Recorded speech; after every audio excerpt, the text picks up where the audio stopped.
Hi, I'm Chris Cordell, and welcome to the Creating Flow Initiative in Critical Engineering. We have great videos breaking down each of the 4 building blocks of creating flow.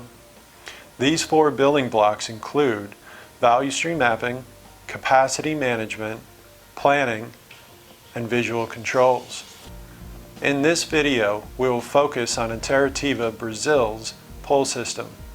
You'll have a unique look into how they've used the building blocks to create flow and achieve terrific results. I hope you enjoy and check out the other Creating Flow content that is available.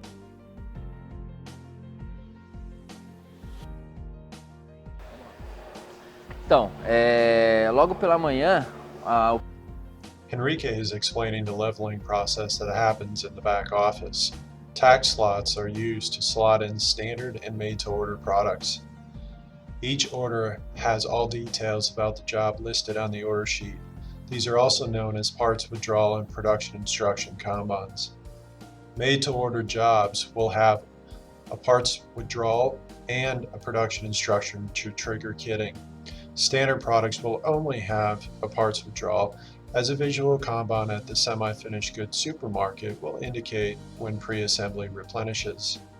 This is the Hajunka post. On a daily basis, parts withdrawal Kanbans are loaded into the Hajunka post using the blue slots on the left, in order of leveling. The number of pulls in one day is shown at the top of the board. This is calculated by the customer demand and available time. Once tag time is met, final assembly will assemble the next pull, package the product, and send directly to shipping. In this case, the U-shaped cell will pull every 15 minutes. The team has also used magnets to show capacity plan for a full day's work. This enables the employees to see gaps in production and flex to other areas of the plant. Additionally, there's a red line that's moved from left to right showing which tact they're on to further visual control. The production instruction for made-to-order products is placed into the kitting slot to await kitting. Upstream on the line, when the pre-assembler is given a production instruction for a made-to-order product, they pre-assemble the product and place it in the red FIFO slot in the semi-finished goods supermarket, shown with the red label. As final assembly pulls standard product from the semi-finished goods supermarket, the pre-assembler will replenish based on green, yellow, red indicators. These are shown with blue labels. The made-to-order production instruction paperwork will then be placed on the side of the semi-finished goods supermarket until the corresponding parts withdrawal Kanban is pulled from the Hajunka post and matched with the production instruction. Cristiano, the material handler, will conduct a milk run on a set frequency throughout the day. He pulls the made-to-order production instruction and places them on his kitting cart in order of pull to be kitted. Second stop of the milk run is at the standard product raw material FIFO rack. There, he will use the green, yellow, red visual management triggers on the rack to indicate what material is needed for replenishment. Cristiano pulls the corresponding Kanban cards and places them in his kitting cart in the incoming slot. Each Kanban card has all details on where to find the product and what quantity to pull from the warehouse.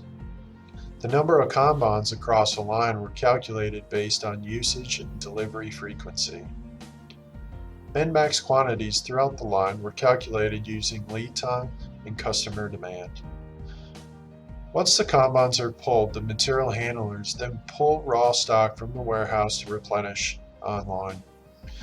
In addition to Kanbans line side, the warehouse also has Kanbans back to the supplier to further reduce inventory stored on site.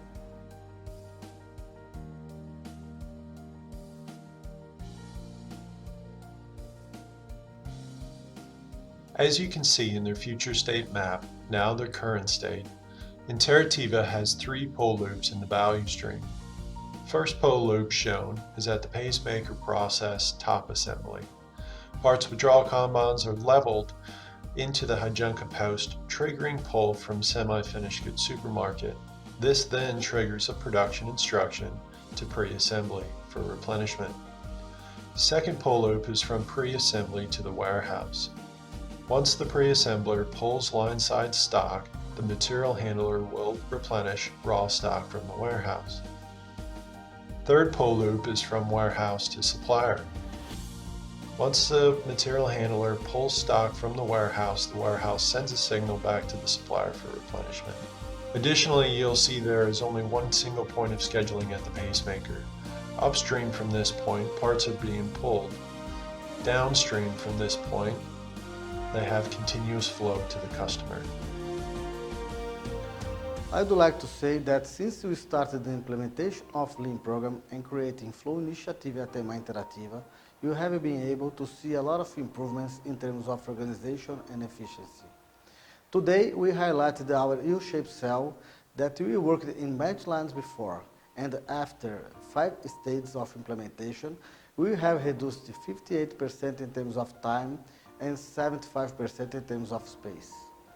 I'd like to encourage you and your team to change the mindset. Customer will certainly notice the advantages that this system can bring you.